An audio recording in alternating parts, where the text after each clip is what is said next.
L'idée de cet ouvrage, c'est de montrer que la marque est à la fois un concept pour créer de la valeur pour le client, mais pas uniquement, pour aussi les salariés, les partenaires et les actionnaires voilà, d'une entreprise. Et puis, c'est cette idée aussi de faire le pont entre la recherche et le monde de l'entreprise. En tant qu'enseignant-chercheur, donc à l'IAE de Paris, Panthéon-Sorbonne, mon souci, c'était de faire des recherches qui servent et qui soient utiles de façon donc, pratique pour des managers qui ont le souci de développer et créer des marques fortes.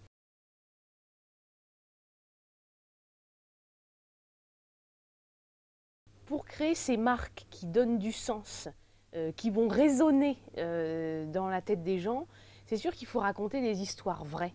Il faut être sincère et puis il faut aussi avoir une passion, soit pour un métier, soit pour un style de vie, enfin, avoir quelque chose à dire. Il faut avoir un message clair, simple et surtout, voilà, évidemment, garder son identité.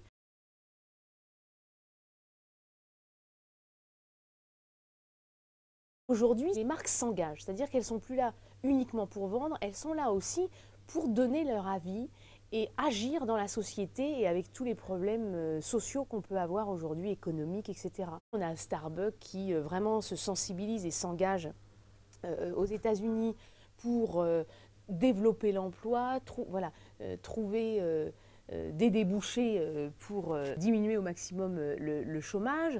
On a aussi Motorola qui a fait toute une publicité qui montre justement et qui dénonce la surconsommation. Donc on a des marques qui sont à la fois des acteurs de cette consommation, mais qui vont dire mais attendez, mais qu'est-ce qu'on est en train de faire dans notre société et qui donne aussi voilà, une voix parmi tant d'autres. Mais là, c'est au-delà de la vente du produit.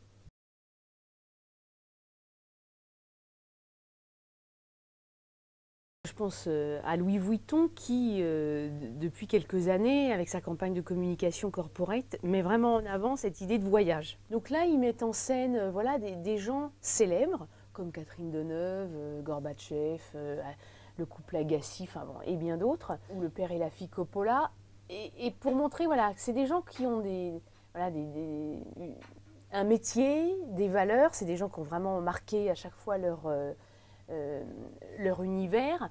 Et là, on les voit dans des scènes qui sont un peu inattendues, puisque le produit Louis Vuitton est mis un petit peu de côté, mais on a des belles images qui sont sur la découverte du monde.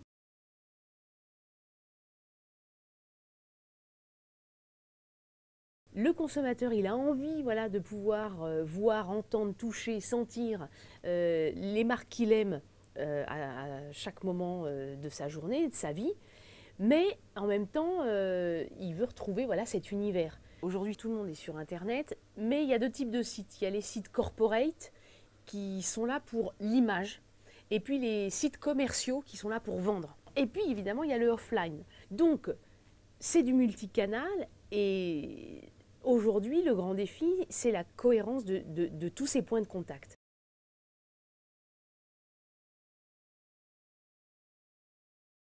C'est vrai que le storytelling, c'est quelque chose d'essentiel parce qu'il faut parler vrai, mais à tout le monde. Il faut parler vrai aux salariés. Du coup, ils adhèrent au projet, à la marque, à ses valeurs. Et ensuite, ce sont voilà, des médiateurs pour le client. Ce n'est pas que du marketing. Et d'ailleurs, ce n'est pas dans les services marketing qu'elle devrait être uniquement gérée. C'est vraiment au cœur de l'entreprise, c'est en termes stratégiques, puisque ça doit rayonner, mais dans tous les services.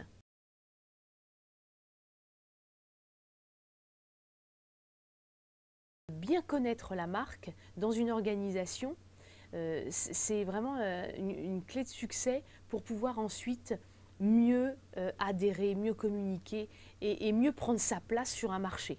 C'est un outil totalement transversal. La marque, elle doit vraiment être vécue, intégrée, imprégnée. On ne la prend pas juste pour mieux se vendre. Non, c'est parce qu'on veut la vivre et parce qu'on croit aux valeurs qu'elle veut véhiculer. Donc choisir une entreprise et choisir un métier, ça doit partir d'une passion et puis d'un partage de valeurs.